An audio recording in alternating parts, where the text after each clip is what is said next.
Selamat siang Bapak Ibu dan juga rekan-rekan sekalian. Selamat datang di acara IRN Talk perdana di tahun 2022 ini. Pada sesi IRN Talk kali ini akan diisi oleh Bapak Rahmat Mahendra, yaitu dosen dan peneliti dari Fakultas Ilmu Komputer Universitas Indonesia atau Fasilkom UI. Pada kesempatan ini, beliau akan membahas terkait Indo-NLI, yaitu sebuah dataset berbahasa Indonesia untuk Natural Language Inference yang merupakan hasil riset beliau dan juga beberapa rekan peneliti lainnya. Hasil riset ini juga telah dipublikasikan pada Proceeding IMNLP 2021. Mungkin tanpa berlama-lama lagi, mari kita simak presentasi dan juga pemaparan dari Pak Rahmat Mahendra. Silakan Pak Mahendra. Oke, tes suara saya jelas terdengar, Mbak Tere? Iya Pak. Oke, saya coba screenshot dulu ya.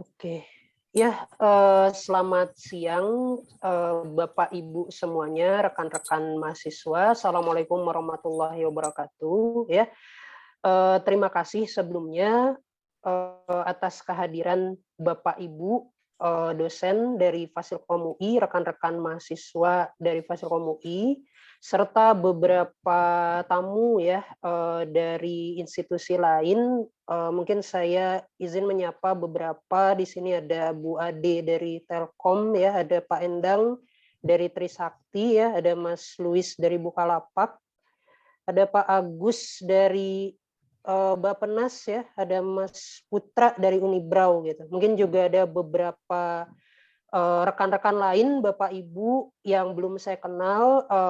Salam kenal ya Bapak Ibu.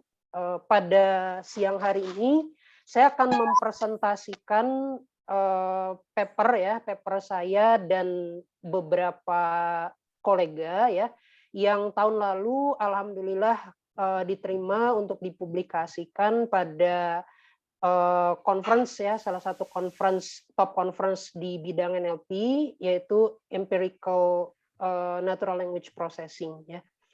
Pekerjaan ini berjudul Indo-NLI, A Natural Language Inference Dataset for Indonesian. Pekerjaan ini hasil kolaborasi saya dengan Mas Alham Fikri Haji dari Kata.ai, Mas Samuel Lovan dari FBK University of Trento, Mas Farul Rozi Rahman dari University St. Andrew, dan Mbak Clara Vania yang waktu itu sedang postdoktoral di New York University.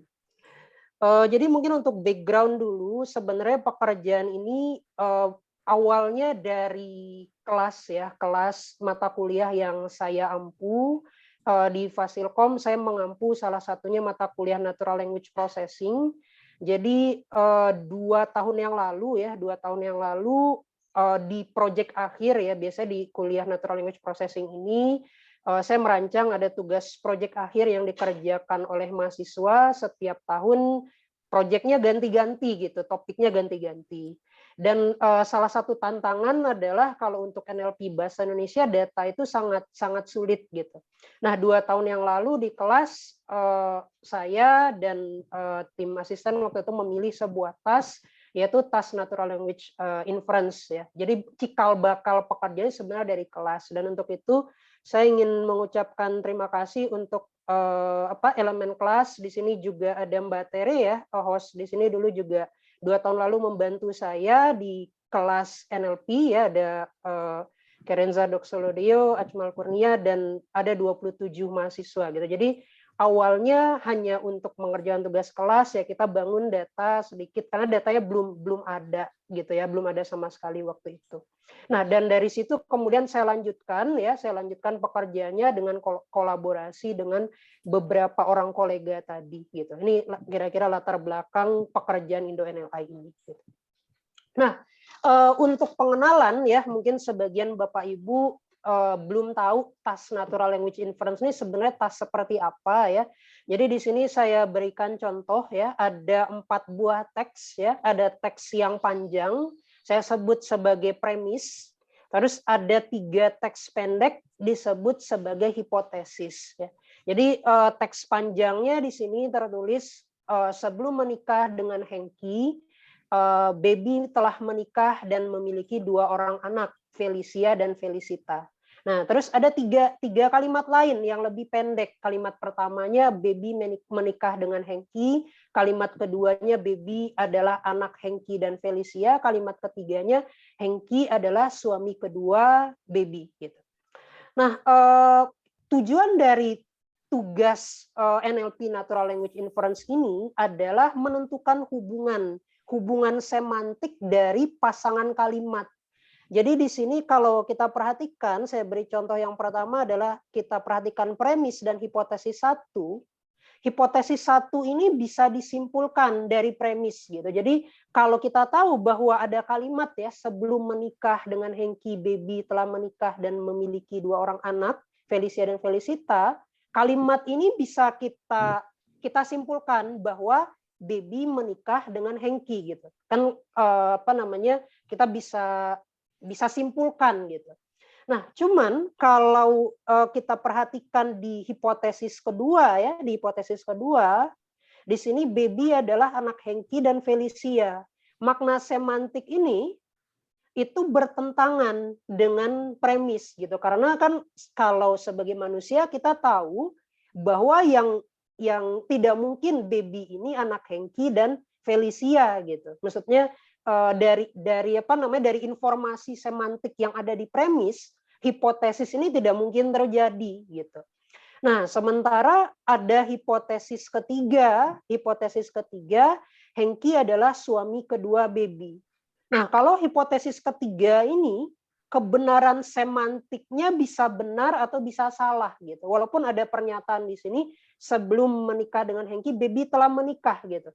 Bisa jadi Hengki ini suami ketiga Baby, bisa jadi suami kedua, tapi kita tidak bisa menentukan kebenarannya hanya berdasarkan premis gitu. Jadi dari 3 contoh ini, kalau kita berikan label, saya bisa memberikan label untuk hipotesis pertama labelnya entailment, hipotesis kedua labelnya contradiction, label untuk hipotesis ketiga adalah netral. Jadi task natural language inference ini diberikan pasangan kalimat premis dan hipotesis. Kita minta model NLP, apakah itu model machine learning, model rule based gitu, atau model apapun yang kita bangun untuk mengklasifikasikan apakah pasangan premis dan hipotesis ini memiliki relasi semantik entailment seperti contoh hipotesis 1, atau memiliki relasi contradiction, atau memiliki relasi netral, yang artinya adalah tidak bisa disimpulkan apakah dia entail atau contradiction gitu. Jadi pada dasarnya natural language inference task ini adalah classification ya, text classification task. Cuman mungkin bedanya dengan tas-tas yang sudah umum Bapak Ibu rekan-rekan kenal, misalnya seperti sentimen analisis gitu. Kalau sentimen analisis kan inputnya hanya kalimat tunggal labelnya apa. Tapi kalau di natural language inference ini yang diberikan sebagai input adalah pasangan kalimat gitu. Jadi kayak kita ingin mendeteksi relasi apa yang terdapat pada pasangan kalimat tersebut. Nah, sebenarnya task natural language inference ini sudah cukup lama ya dikenal kalau di dunia NLP. Pertama kali dikenal dengan nama task textual entailment tahun 2005 waktu itu. Tapi kan waktu itu eranya kita belum bermain dengan data yang sangat besar ya, belum era deep learning lah waktu itu gitu. Dan waktu pertama kali task textual entailment diperkenalkan, labelnya cuma 2 gitu, cuman entailment dan not entailment gitu. Jadi cuman apakah dia hipotesis mengentail premis atau tidak gitu, hanya itu gitu. Nah, terus kemudian dengan berkembangnya teknologi deep learning, task ini kemudian diperbaharui dan kemudian lebih dikenal dengan 3 label. Tas ini pertama kali dipopulerkan oleh Samuel Bowman dari waktu itu dia menempuh pendidikan PhD di Stanford kalau saya nggak salah, dia dibimbing oleh Christopher Manning ya, salah satu tokoh terkenal di NLP. Dia mengembangkan korpus yang berukuran besar ya, jutaan waktu itu, jutaan pasangan kalimat yang dikenal dengan nama Stanford NLI. Nah, terus kemudian 3 tahun kemudian ya dikembangkan lagi dataset baru yang dinamakan MNLI gitu. Dataset ini lebih challenging dibandingkan Stanford NLI. Gitu. Nah, terus kemudian apa motivasinya task natural language inference ini gitu? Apa manfaatnya gitu? Kalau apa namanya? Kalau ini kan kelihatan ya seru dikerjakan oleh komputer, tapi mungkin kita ingin tahu apa manfaat dari task ini. Jadi pada sebelum tahun 2010 sebenarnya task ini sudah dimanfaatkan untuk mendukung sejumlah NLP task lain seperti untuk sistem tanya jawab, untuk information extraction ya kalau ada Bapak Ibu yang riset di bidang relation extraction gitu. Terus summarization, IR, mesin translation, itu ada teknik-teknik yang menerapkan natural language inference gitu. Mungkin saya kasih contoh singkat saja, misalnya kalau untuk question answering gitu. Kalau question answering kan biasanya sumber jawaban itu dari teks panjang. Sementara kita punya pertanyaan yang pendek. Misalnya contoh pertanyaannya adalah siapa anak pertama Presiden Soekarno gitu misalnya. Dari dokumen teks bisa jadi kalimatnya nggak ada yang sama persis anak pertama Soekarno adalah gitu, bisa jadi tidak pernah ditemukan teks seperti itu gitu. Tapi di teks yang panjang bisa jadi kalimatnya beda. Jadi idenya memanfaatkan natural language inference bisa jadi kandidat-kandidat teks yang kira-kira dianggap menjadi kandidat jawaban kita bisa cocokkan dengan kalimat pertanyaan. Kita bisa gunakan model natural language inference. Nah, dengan ide serupa itu bisa juga dimanfaatkan misalnya untuk summarization ya. Summarization itu kan dari teks panjang dengan teks pendek. Kadang-kadang kan kalau di pendekatan yang lawas biasanya hanya potong kata ya pendekatannya, tapi kadang-kadang secara semantik maknanya tidak benar. Untuk mengecek kebenaran hasil peringkasan dokumen, kita bisa terapkan model NLI. Nah, ini beberapa contoh penelitian, mungkin Bapak Ibu yang tertarik di bidang masing-masing bisa explore lebih dalam. Nah, bagaimana kalau di era deep learning sekarang, task NLI ini juga bisa dimanfaatkan untuk transfer learning. Jadi kalau transfer learning biasanya kita bangun model dengan natural language inference, terus modelnya nanti bisa ditransfer untuk task lain. Ini adalah salah satu contoh task ya, di mana NLI itu bisa ditransfer ke belasan task lain gitu. Dan hasilnya ada yang positif, ada yang negatif gitu. Nah, ini motivasi pertama ya kenapa task NLI ini kira-kira bisa bermanfaat di dunia NLP.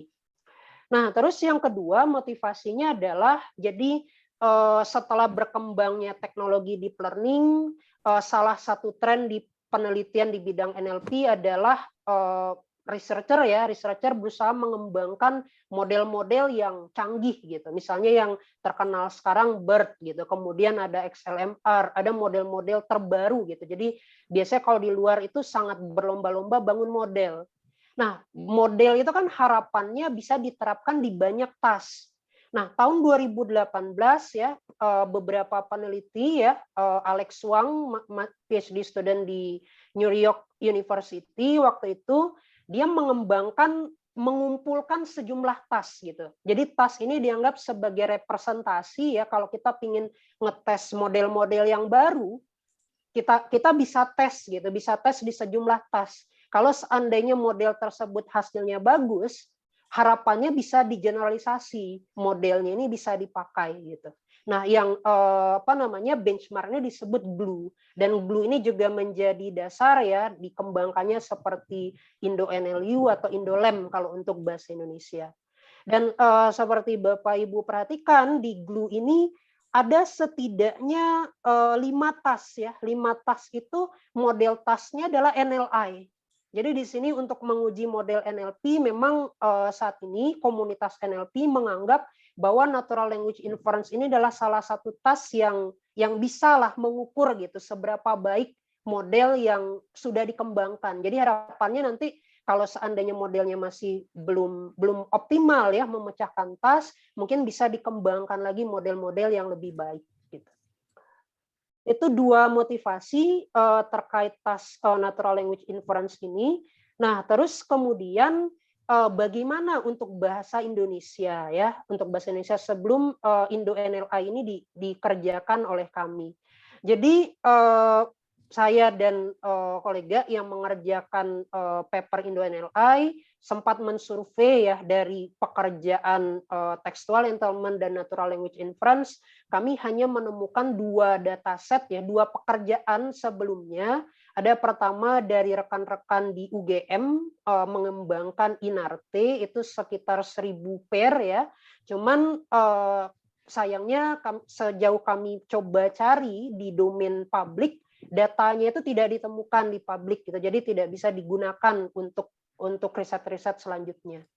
Nah, terus yang kedua ada data yang namanya RED, ini dikembangkan oleh mahasiswi S1 Fasilkom waktu itu sekitar 4 tahun yang lalu ya, 4 tahun yang lalu. RED ini juga dimasukkan di salah satu task di Indo-NLU. Cuman RED ini punya kekurangan setelah kami analisis.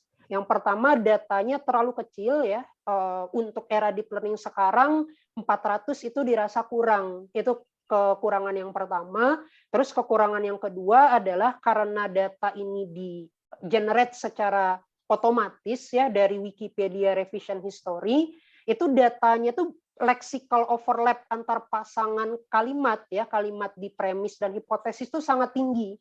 Jadi biasanya hanya karena itu kan kalau Wikipedia Revision History itu biasanya Wikipedia itu menyimpan setiap author ya yang mengupdate artikel itu biasa ada historinya. Data tersebut bisa digunakan sebenarnya untuk riset gitu.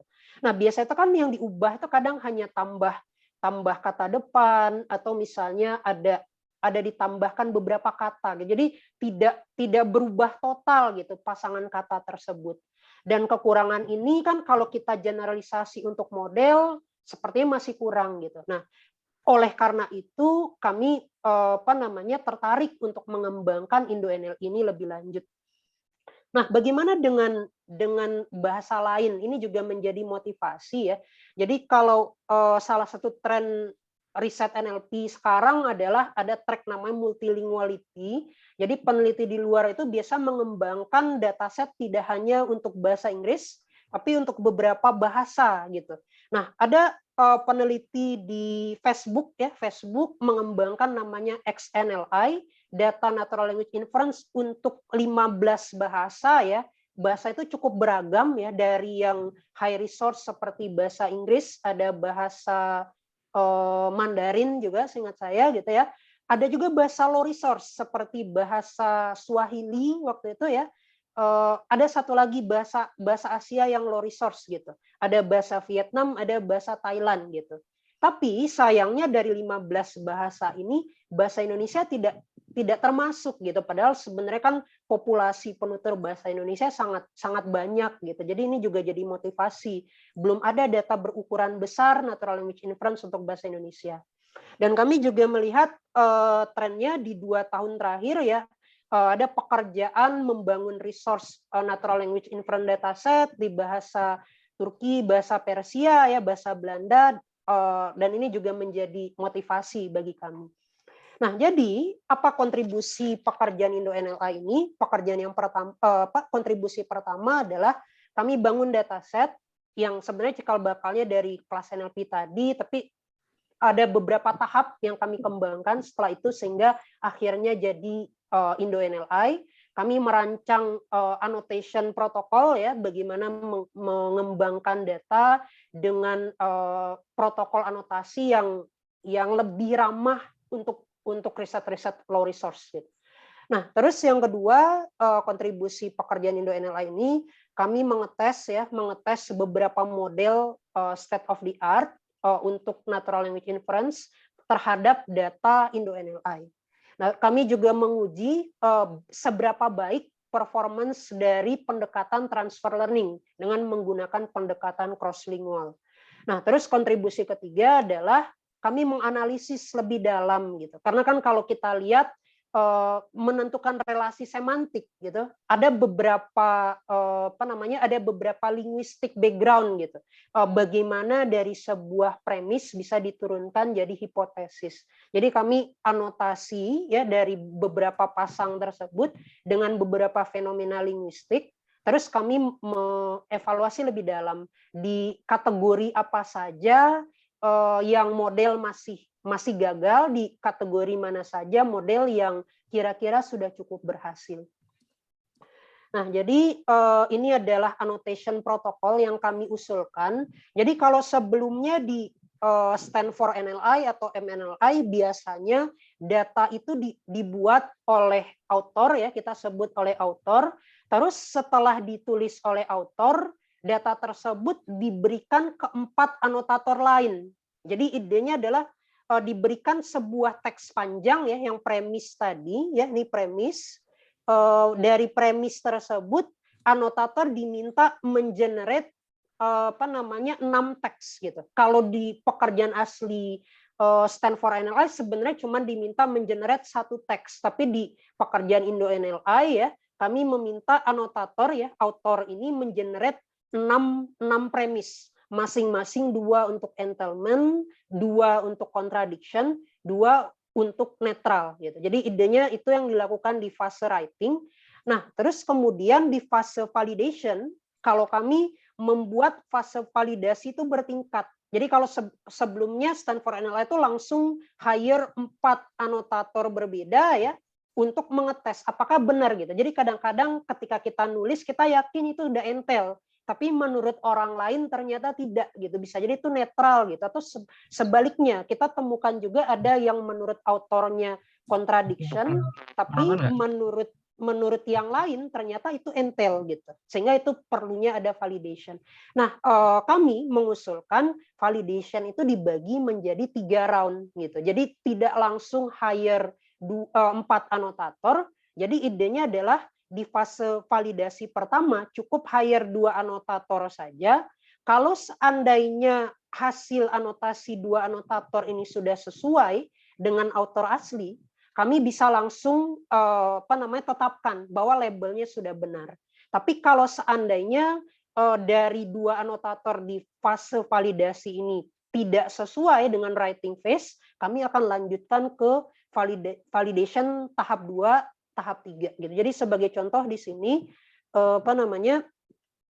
data nomor 6 ya, data nomor 6 itu aslinya netral, ketika lanjut di validation round 1 ternyata ada anotator yang menganggap itu contradiction, ada yang menganggap itu entail.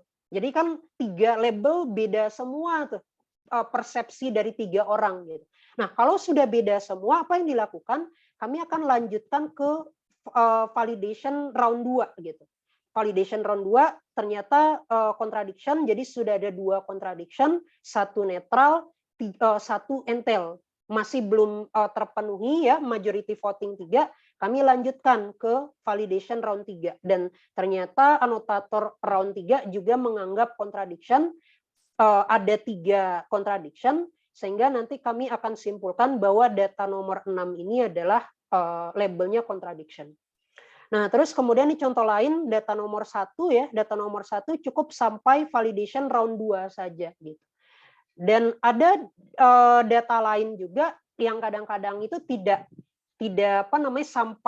sampai tahap 3 pun itu kami tidak peroleh label konsensusnya gitu. Jadi biasanya distribusi labelnya itu kadang 2 entail, 2 contradiction, 1 netral gitu. Jadi 2:2:1. Data-data seperti itu biasanya kami tidak pakai gitu. Oh ya, jadi satu lagi mau saya tambahkan, ya karena jumlah data yang dibuat di fase writing ini sangat besar ya.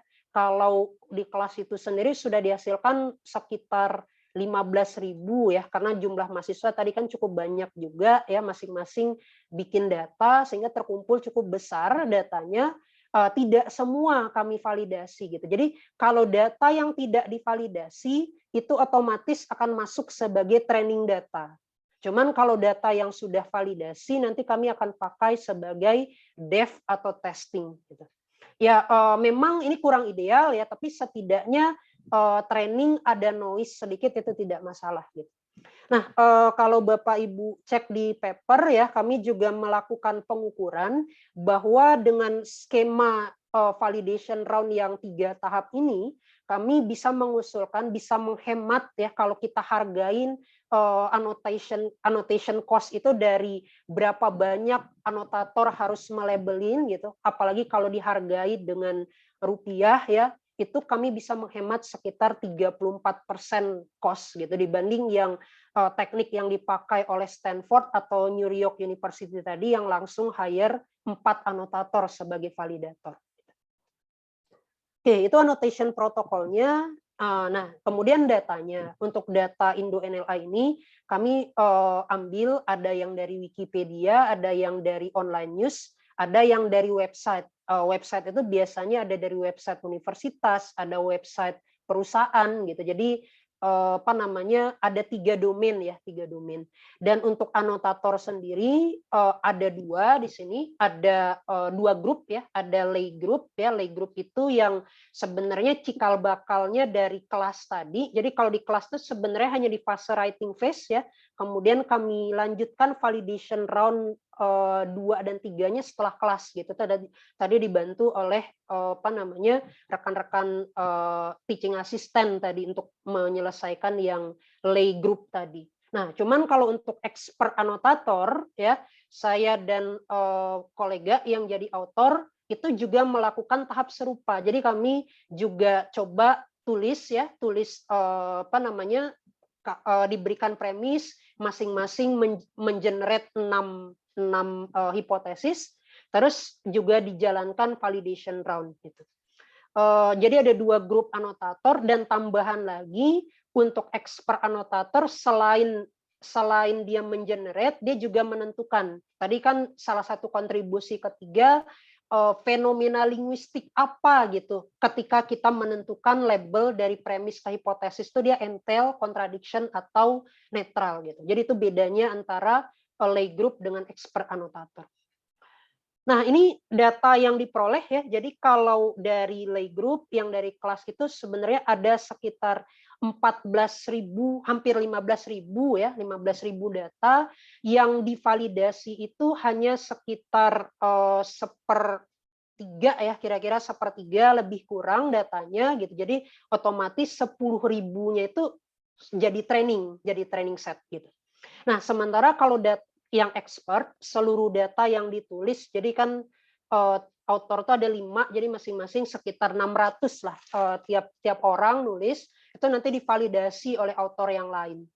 Nah, dari hasil validasi, tadi saya sebutkan bahwa kadang-kadang ada yang tidak tercapai label konsensus, yang expert group itu label konsensusnya lebih tinggi, 99,2%, yang lay group sih sebenarnya lebih rendah, tapi tidak terlalu rendah juga gitu, bedanya cuma sekitar 1,22% gitu bedanya. Nah, ini distribusi datanya ya, distribusi data.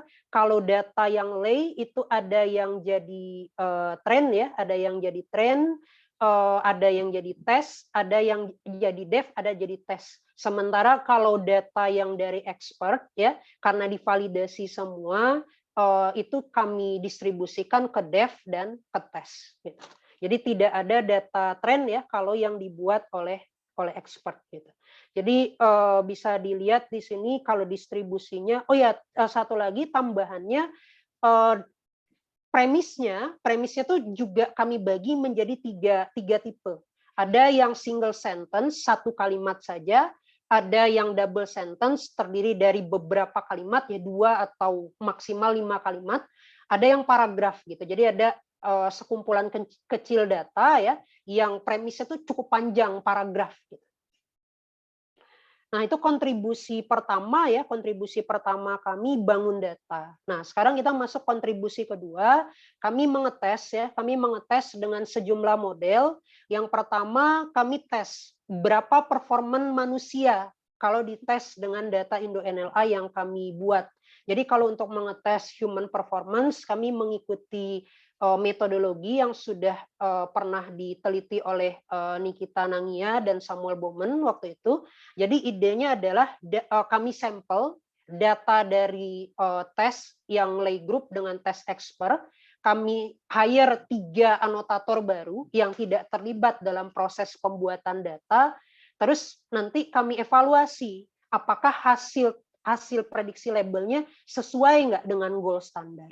Dan ternyata manusia itu performance-nya lebih bagus di data expert gitu. Jadi ya mungkin bisa jadi kalau di kelas ya kadang-kadang kan mahasiswa ada yang serius bikin datanya gitu. Kadang ada juga yang mungkin kadang setengah hati gitu. Jadi bisa jadi kualitasnya sedikit lebih rendah dibanding yang tes expert gitu. Jadi performance manusia itu range-nya sekitar 85 sampai 90%. Nah, terus sebagai baseline kami coba majority ya. Jadi majority itu ya buat tebak ya, kayak lempar dadu saja. Kalau seandainya ditebak pakai label yang mayoritas, itu performance model hanya sekitar 1/3 ya. Terus sebagai baseline yang lain kami coba pakai FASTEC ya, pakai continuous back of word ya. Performance-nya itu sekitar di angka 50% untuk tes lay. Jadi kalau model ternyata lebih mudah bagi model data yang tes lay dibanding yang tes expert gitu. Itu berbanding terbalik dengan manusia sendiri gitu. Sementara performance model ya kalau pakai word embedding ya Cebo ini masih sekitar 36%. Nah, terus setelah model baseline, kami tes ada 4 pre-trained language model ya. 2 dari Indo-NLU, kami coba Indobird yang berukuran besar dan kecil ya, yang kecil light, yang besar Indobird large. Terus kami juga coba 2 multilingual pre-trained language model. Waktu risetnya dilakukan, yang paling bagus itu XLMR gitu, makanya kita pakai XLMR gitu. Waktu itu kalau nggak salah GPT-3 itu masih belum rilis kalau nggak salah ketika kami eksperimen gitu, sehingga ya kami pakai adalah XLMR dan multilingual bird gitu. Dan bisa dilihat hasil eksperimen ya memang XLMR mengungguli Indobird gitu. Salah satu hipotesis kami bisa jadi juga dari jumlah data ya. XLMR ini kan dibangun dari data bahasa Indonesia juga salah satunya gitu. Cuman Mbird itu performance-nya di bawah Indobird gitu. Jadi performance terbaik Indo-NLI itu dicapai oleh XLMR. Walaupun demikian gitu, walaupun performance terbaiknya dicapai oleh XLMR, itu ternyata performance terbaik ini masih jauh di bawah manusia gitu. Jadi kalau dibandingkan misalnya yang tes expert ya itu masih ada sekitar hampir 20% gitu kemampuan model dengan kemampuan manusia gitu. Jadi kalau ada yang lebih tertarik membangun model gitu itu bisa tes gitu ya. Bisa tes dengan data kami ini gitu. Oke, terus terkait model ya, kami juga uji ya karena inputnya berupa sentence pair ya, model itu mungkin nggak kira-kira dia kayak cuman menebak hanya hipotesisnya saja gitu. Karena kan ada data yang kadang-kadang punya artefak ya. Misalnya kami temukan kalau di data yang dibuat oleh lay group ya, oleh student itu kadang-kadang kalau udah males gitu biasanya yang contradiction-nya ya, misalnya tinggal ditambahkan kata tidak gitu. Jadi bagi model tuh cukup mudah buat nebak ya. Jadi kayak ditutup, nggak dikasih informasi premisnya, kasih saja hipotesisnya gitu. Nah kami ingin uji gitu. Kalau model hanya dikasih hipotesis saja, itu baseline-nya sebagus apa gitu. Jadi kayak biar ketahuan bahwa dataset yang kami kembangkan ini memang cukup reliable untuk mengetes kemampuan inference antar pasangan kalimat gitu. Dan ternyata di sini gap-nya masih cukup jauh ya. Jadi model tidak bisa hanya mengandalkan melihat hipotesis saja gitu. Bisa dilihat XLMR sendiri terbaiknya kurang dari 60% kalau untuk tes ya. Jadi dibandingkan dengan yang diberikan premis dan hipotesis, dia bisa 82, tapi kalau premisnya tidak dikasih, dia hanya bisa menebak sekitar 60% benar. Oke, terus terkait model juga, kami tes pendekatan transfer learning pakai pendekatan cross-lingual transfer. Jadi pendekatan yang pertama itu zero shot. Kalau zero shot itu kami pakai training setnya data bahasa Inggris ya, pure bahasa Inggris, tidak diterjemahkan sama sekali. Jadi kami pakai yang MNLI tadi ya. Terus kami ujikan ke data data Indo NLI, itu zero shot. Nah, terus kalau translate train ya, translate train ini data yang MNLI bahasa Inggris kami terjemahkan pakai mesin translation system ya. Hasilnya tidak sepenuhnya bagus ya. Kadang-kadang hasilnya itu sintaksnya jadi acak ya. Ada yang terjemahan katanya itu tidak benar gitu. Cuman kami coba pendekatan translate train ini. Dan ternyata hasilnya untuk yang data expert itu meningkat gitu. Meningkat ya kisaran 5% gitu. Jadi kalau dicoba pakai pendekatan zero shot dia meningkat 3%, kalau pakai pendekatan translate train dia meningkat sampai 5%. Cuman kalau di data test trennya justru sebaliknya. Performance-nya turun gitu. Jadi kesimpulannya tidak konklusif ya. Cuman yang bisa kami simpulkan di sini ya bahwa memang berpengaruh jumlah data ya. Di sini kami uji setting translate trend S ya, small maksudnya ketika kami hanya mengambil data yang dari MNLI yang translate itu ukurannya sepadan dengan yang Indo NLI, bisa dilihat performance-nya turun hampir mirip dengan yang Indo NLI asli gitu. Jadi memang kalau pendekatan yang model yang kita saksikan sekarang ya pre-trained language model itu memang sangat bergantung pada data. Itulah mungkin kenapa penelitian-penelitian tentang resource ini sangat dibutuhkan gitu. Itu kesimpulan kami mengenai pendekatan cross-lingual transfer. Cuman satu insight juga yang kami garis bawahin, walaupun terlihat di expert khususnya ya, yang pendekatan translate trend ini lebih bagus, tapi dari cost buat trend itu sangat mahal gitu. Bisa dilihat kalau di paper di bagian appendix, kalau pakai pendekatan yang hanya menggunakan data trend dari Indo NLI langsung, itu kami hanya butuh buat ngetrend itu paling lama sekitaran 6 sampai 9 jam. Tapi kalau yang pakai zero shot atau translate trend waktu itu running eksperimennya di New York University ya, karena datanya sangat besar, itu pernah satu eksperimen buat ngetrain aja butuh 6 hari waktu itu gitu. Jadi memang ada trade off-nya gitu, dari sisi komputasinya sangat mahal gitu. Oke, nah sekarang kita masuk ke kontribusi yang ketiga. Nah, kami ingin menganalisis sebenarnya apakah model itu paham gitu, atau jangan-jangan hanya cuman tebak, oh ini entel, ini contradiction, ini netral gitu. Jadi kami ingin menyelidiki fenomena linguistik. Jadi ini misalnya contoh ya, saya punya pasangan kalimat premisnya selain rumah yang rusak, area persawahan milik warga 5 hektar, longsor dengan kedalaman 10 meter dan lebar 250 meter. Hipotesisnya adalah sawah dan rumah warga mengalami kerusakan. Ini labelnya adalah entailment gitu. Jadi sebagai manusia kita tahu bahwa hipotesis ini bisa disimpulkan dari premis. Nah, kalau sebagai manusia kita tahu dari mana kesimpulan ini berlabel entail, itu setidaknya ada 3 fenomena linguistik. Jadi fenomena pertama bisa kita lihat kalau sebagai manusia kita paham bahwa kata kerusakan itu sama dengan rusak. Jadi kerusakan itu adalah rusak ditambahkan imbuhan ke-an. Sedangkan sawah adalah stem dari persawahan gitu. Jadi idealnya kalau model benar-benar paham, dia harusnya sudah bisa melakukan morphological analysis. Itu hipotesis kami gitu. Nah, itu baru satu fenomena linguistik. Fenomena linguistik yang kedua. Jadi di sini ada fenomena coordination conjunction. Jadi supaya model ini paham, dia harus bisa menggabungkan kata rumah dan sawah. Karena di hipotesisnya rumah dan sawah itu digabungkan dengan coordinating conjunction dan gitu. Jadi dia harus bisa tuh mengenali hubungan tersebut. Terus yang ketiga structure, syntactic structure. Jadi kalau Bapak Ibu, rekan-rekan semua perhatikan di sini, ini terjadi transformasi sintaktik supaya dia bisa menyimpulkan kesimpulan sawah dan rumah warga mengalami kerusakan.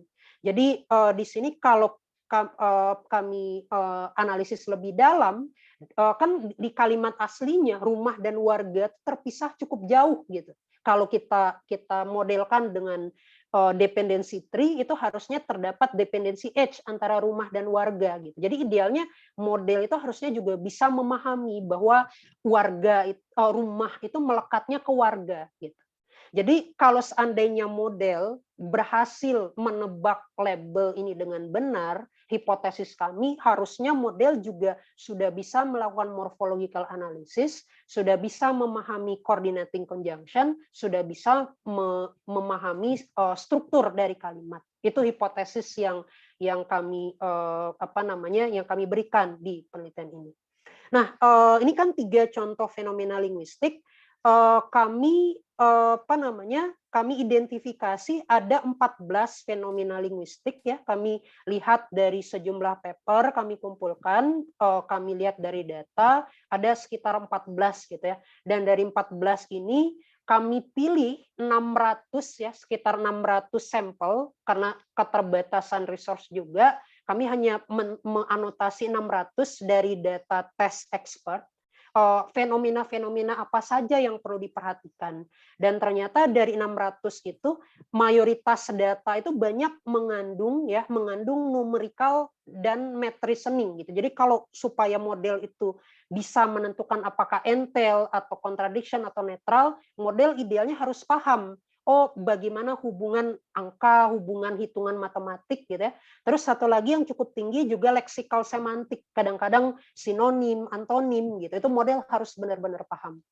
Sementara fenomena yang jumlahnya relatif lebih sedikit itu seperti coordinating conjunction ya, contohnya tadi sudah ada di contoh sebelumnya, atau idiomatic expression. Ini biasanya misalnya contoh gitu, kalau panjang tangan itu mencuri gitu. Jadi kayak hubungan-hubungan ekspresi-ekspresi idiom gitu ya. Ada beberapa contoh di data yang seperti itu gitu. Terus ada spatial reasoning. Kalau spatial reasoning itu misalnya premisnya saya duduk di antara adik dan kakak gitu. Terus hipotesisnya kakak duduk di sebelah kanan saya gitu. Itu kan labelnya netral ya. Untuk menentukan relasi tersebut, model harus bisa melakukan reasoning spasial, lokasi ya, tempat gitu. Nah, terus idenya setelah kami anotasi, kami coba cek performance model gitu. Jadi untuk data tersebut kami cek, ternyata ya model tersebut cenderung performance, kalau dibilang sudah sangat baik sebenarnya belum gitu ya, tapi dia lebih unggul ya di fenomena-fenomena yang morfosintaktik gitu. Jadi seperti morphological derivation, syntactic structure reordering, ya negation, itu kalau data-data yang dianotasi dengan fenomena linguistik ini, itu model cenderung lebih mudah untuk menebak benar. Sementara kalau pasangan kalimat yang membutuhkan reasoning angka atau perbandingan komparatif superlatif gitu ya. Misalnya contoh saya memiliki 2 orang adik dan 3 orang kakak gitu. Terus ada hipotesisnya gitu. Saya adalah anak paling bungsu gitu. Kan ada perbandingan komparatif gitu di antara saya dan 4 saudara yang lain gitu. Itu masih agak sulit bagi model gitu. Nah, jadi untuk menyimpulkan ya kontribusi kami, yang pertama kami merilis data sejumlah 18.000 sentence pair ya. Ini sudah kami rilis di GitHub ya, data Indo NLI. Ini mudah-mudahan bisa bermanfaat untuk riset NLP bahasa Indonesia. Terus yang kedua, kami melakukan eksperimen dengan sejumlah state of the art model ya. Performance terbaik dicapai oleh XLMR ya, cuman gap antara human dan model itu masih sangat jauh, sehingga kalau yang tertarik lebih ke membangun machine learning model, ini masih banyak room improvement untuk riset ini gitu. Terus yang ketiga, kami juga menganalisis ya di fenomena-fenomena linguistik apa saja model masih gagal gitu. Jadi kalau ada yang berniat mungkin ingin bangun Indobird version 2 gitu, Indobird version 3 gitu, bisa diperhatikan juga bahwa BERT yang sekarang itu masih gagal untuk menangani fenomena-fenomena seperti reasoning ya, common sense reasoning, termasuk numerical, math reasoning maupun komparatif, superatif. Ya. Datasetnya bisa diakses di link GitHub ini ya.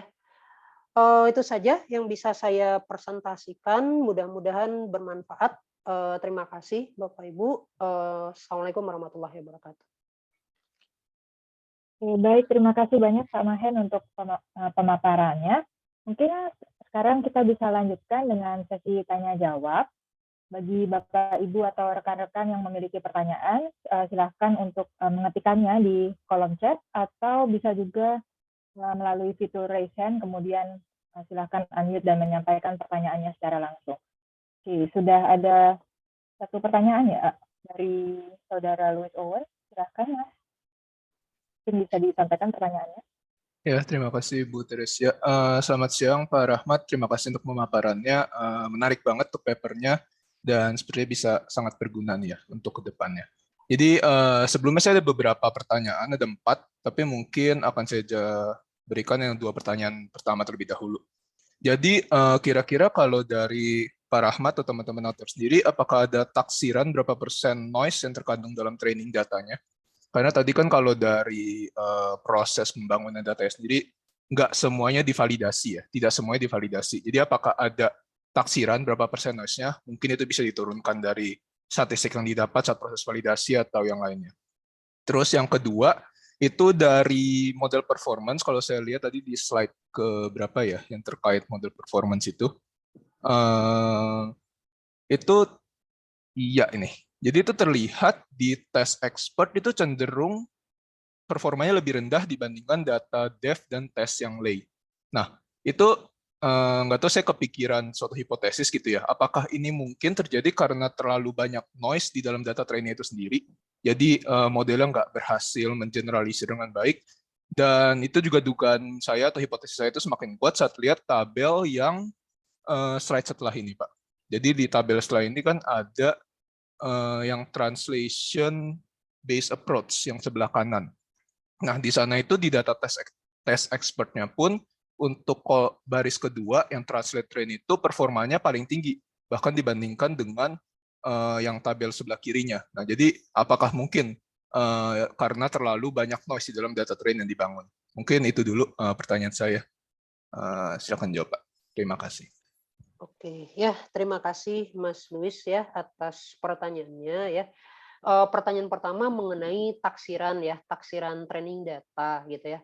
Jadi kalau taksiran, kalau sampai saat ini kami belum punya angkanya gitu. Karena kan kalau misalnya kita sudah bisa menilai ini noise atau tidak, ya sekalian kita validate sebenarnya gitu. Walaupun ya kalau secara sampling gitu kayak kita ini aja ya kayak skimming gitu ya, skimming data. Oh kadang-kadang ada yang anotatornya menurut saya atau menurut beberapa author, oh ini harusnya netral, tapi kok autornya nulis contradiction gitu. Ada beberapa kasus yang seperti itu gitu. Cuman kalau dari saya sendiri sebenarnya punya ide, ini mungkin bisa jadi topik crowdsourcing sendiri ya.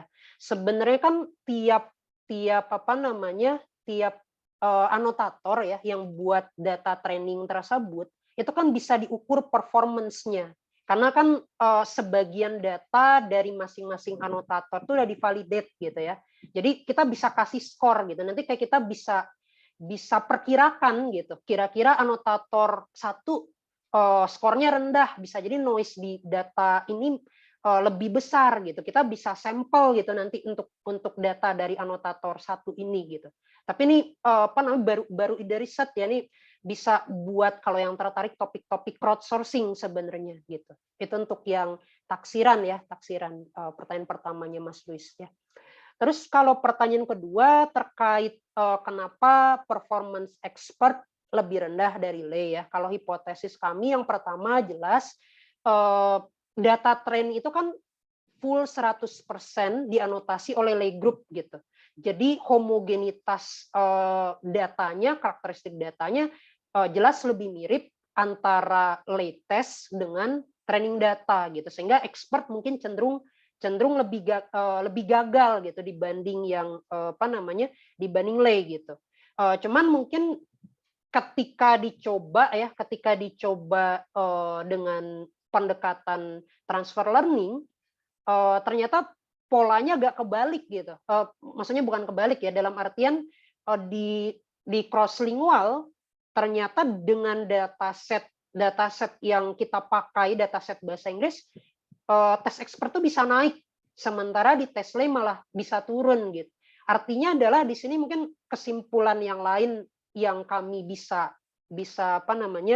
sampaikan adalah banyaknya data mungkin satu sisi ya, tapi mungkin ada fenomena-fenomena lain gitu, mungkin ada artifak-artifak tertentu yang di lay group itu tidak dimiliki oleh oleh data yang dari MNLI atau SNLI gitu kira-kira, Mas Lis, mudah-mudahan menjawab pertanyaannya. Oke, terima kasih Pak Rahmat. Cukup jelas ya untuk sekarang. Mungkin untuk pertanyaan lainnya nanti saya tunggu giliran selanjutnya kali ya. Saya berikan ke yang lain. Terima kasih Pak. Ya, terima kasih. Selanjutnya mungkin bisa kita lanjutkan dengan pertanyaan di kolom chat dari Pak Alvan Wicaksono. Yang pakai transfer learning, yang zero shot, model SLMA, di pre-train di 15 bahasa yang tidak ada bahasa Indonesianya, kemudian diujikan ke Indo-NLI yang bahasa Indonesia dan hasilnya cukup baik. Jadi pertanyaannya, apakah ada proses fine-tuning yang agak lama dengan training data di Indo-NLI-nya? Dan yang kedua, apakah pernah dicoba jika modelnya tidak di fine-tuning, yaitu hanya model yang pre-train saja, lalu langsung digunakan untuk klasifikasi? Oke. Ya, terima kasih atas pertanyaannya Pak Alvan ya. Yang pertama mungkin saya koreksi sedikit mengenai yang zero shot sama translate trend tadi ya, mungkin kurang jelas penjelasan saya tadi. Jadi kalau untuk yang zero shot ya, kita memang ngambil datanya dari XNLI, tapi yang kita pakai itu hanya data bahasa Inggrisnya saja. Jadi kita nggak pakai 14 bahasa yang lain gitu. Kita abaikan yang bahasa Arab, bahasa Mandarin gitu. Kita hanya pakai yang bahasa Inggris gitu. Itu yang pertama gitu. Jadi di zero shot itu datanya hanya di training di bahasa Inggris, langsung modelnya diterapkan diterapkan ke data bahasa Indonesia, ke data dev, ke data tes ya, data tes yang Indo-NLI gitu. Itu yang zero shot. Sementara kalau yang translate trend ya, data yang bahasa Inggris tadi, kita pakai mesin translation ya, waktu itu sistemnya dari dari Mas Alham Fikri Haji ya, beliau kan risetnya di mesin translation ya, pakai tools dia ya, kita terjemahkan ke bahasa Indonesia, tapi kita tidak koreksi kalau ada error itu langsung kita pakai gitu. Itu ide dari translate trend gitu. Nah, cuman mungkin pertanyaannya di sini fine tuning ya. Kalau fine tuning sebenarnya tidak ada fine tuning yang sangat maksudnya waktu itu kita belum melakukan fine tuning sebenarnya, hanya tren di data yang bahasa Inggris langsung diterapkan ke data bahasa Indonesia gitu. Karena sebenarnya ini memang untuk model kita hanya coba baseline gitu ya, karena kontribusi utamanya memang lebih ke resource gitu. Dan memang kalau ada yang tertarik, di fine tuning dulu gitu. Kalau yang tadi kan saya sempat sebutkan ada ide riset seperti transfer learning, bisa jadi dicoba di fine tuning di dataset yang lain gitu. Sebenarnya riset direction yang menarik ya gitu. Cuman kemarin karena untuk eksperimen juga itu juga waktunya juga sangat terbatas. Memang kami belum cakup proses fine tuning dalam riset ini. Demikian Pak Alvan. Ya, terima kasih Pak Rahmat. Enggak, sebenarnya concern saya bukan itunya sih. Concern saya ya kan, ya mungkin ini isu di transfer learning juga sih ya. Mungkin saya kurang paham sih. Karena kan dilatihnya di bahasa Inggris berarti kan. Dilatihnya di bahasa Inggris, dia di pre-trainnya di situ. Tapi ketika dites langsung di bahasa Indonesianya hasilnya bisa bagus gitu. Nah itu menurut saya agak ajaib sih. Itu agak ajaibnya di situ aja. Karena diajarkan di bahasa yang lain, tapi mungkin karena struktur bahasa Inggris mungkin sama dengan bahasa Indonesia ya kali ya, saya nggak tahu. Tapi kalau misalkan menggunakan bahasa-bahasa lain, mungkin di sini ada, kalau di XNLI kan ada bahasa lain yang secara gramatikal jauh banget dengan bahasa Indonesia, seperti mungkin bahasa Turki ya.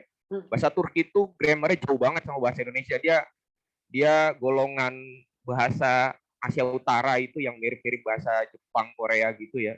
Nggak tahu sih kalau di modelnya dilatih di situ, dites ke bahasa Indonesia kayak gimana hasilnya, mungkin menarik sih di situ. Saya ini aja sih garis bawahi, ajaib aja gitu. Ajaib banget gitu model ini. Latih di bahasa Inggris, diajarin ke bahasa Indonesia bisa bagus, itu aja. Sedangkan pakai Indobird aja di bawah, benar kan Pak Maen? Iya, di bawah. Pakai Indobird dilatih bahasa Indonesia, kita bahasa Indonesianya masih kalah daripada kita pakai data bahasa Inggris, kan gimana nggak ajaib di situ. Itu aja yang saya concern nih. Terima kasih Pak Mahen. Ya, terima kasih Pak Alvan ya. Jadi memang ini salah satu caveat apa ya, kayak kekurangan ya kalau riset-riset deep learning seperti ini. Kita juga diskusi waktu itu kok bisa lebih tinggi gitu. Itu misteri sih sebenarnya ya, kenapa bahasa Inggris. Tapi mungkin seperti yang Pak Alvan sampaikan tadi ya, salah satunya adalah syntactic structure ya. Kalau di bahasa Inggris dan bahasa Indonesia walaupun tidak sama persis ya, misalnya kan ada masalah DMMD memang terbalik bahasanya, cuman secara umum banyak kemiripan ya. Terus kan di sini juga sebenarnya ketika diterjemahkan ya, kan beberapa kata itu dia akan tetap seperti itu gitu ya, kayak entitas ya, itu bisa jadi salah satu hipotesis kami kenapa hasilnya lebih baik ya, bisa jadi itu salah satu alasannya. Dan memang benar kalau yang bahasa Turki ya, itu kan tadi saya juga sampaikan ada literatur yang Turkish NLI ya, ketika mereka transfer learning tidak setinggi yang bahasa Indonesia gitu. Jadi mereka coba dari Inggris ke Turki, walaupun hasilnya juga nggak jelek-jelek sekali ya, tapi memang tidak setinggi di bahasa Indonesia gitu. Bahasanya itu kan aglutinatif ya, banyak kata-kata digabung gitu. Ya, mungkin kalau ada yang tertarik riset model explanation nih bisa jadi salah satu case study sih sebenarnya. Terima kasih Pak Alvan. Ya, baik, selanjutnya mungkin pertanyaan terakhir ya, saya berikan kesempatannya ke Saudara Mirza Alim. Silakan Mas. Selamat siang Pak Mahen. Ya, Pak Mahen, saya mau nanya yang bagian apa tadi? Diagnostik set yang halaman berapa itu? 22 mungkin, atau yang ada tabel-tabel. Nah itu saya penasaran tuh, kalau data banyak itu ngitung pairnya itu kita manual atau pakai otomatis. Soal misal ada reasoning, nah kita misal otomatis, nah taunya di situ mengandung reasoning itu gimana? Atau memang manual ngitungnya itu? Oke ya, jadi makasih Mas Mirza ya atas pertanyaannya. Memang kalau untuk penelitian ini memang masih baru sangat-sangat naif ya pendekatannya gitu. Ini baru hanya diberikan pasangan teks, kita identifikasi fenomena linguistik. Terus kayak kita cek model, dia berhasilnya di fenomena apa saja gitu. Kami juga menyadari ini juga bisa jadi future research direction ya. Kadang-kadang kan fenomena linguistik ini juga harus diterapkan secara berurut gitu. Itu isu yang lain gitu. Cuman kalau pertanyaannya Mas Mirza tadi, apakah secara manual? Memang kan tadi saya sampaikan kita pilih sampel 600 ya, kita anotasi manual gitu. Jadi kayak dari 600 kalau di data yang kita rilis di GitHub ya, itu 600 data kita pilih, terus kayak kita cek gitu. Ini fenomena linguistiknya apa gitu. Terus misalnya contoh saya punya data satu gitu, data satu misalnya labelnya itu temporal dan spasial gitu. Seandainya data tersebut berhasil ditebak oleh model Indobird, maka skornya akan precision-nya atau akurasinya ini akan nambah di bagian temporal atau spasial gitu. Tapi kalau seandainya saya punya data yang kedua itu misalnya fenomenanya common sense reasoning sama word knowledge gitu misalnya ya, dan ternyata model gagal gitu ya, ya maka akurasinya 0 di situ untuk data tersebut gitu. Dan ini juga tadi seperti saya sampaikan, cara mengevaluasi ini juga jadi masih bisa dikembangkan ya, cara yang lebih reliable-nya lagi. Itu kira-kira Mas Mirza. Terima kasih Pak.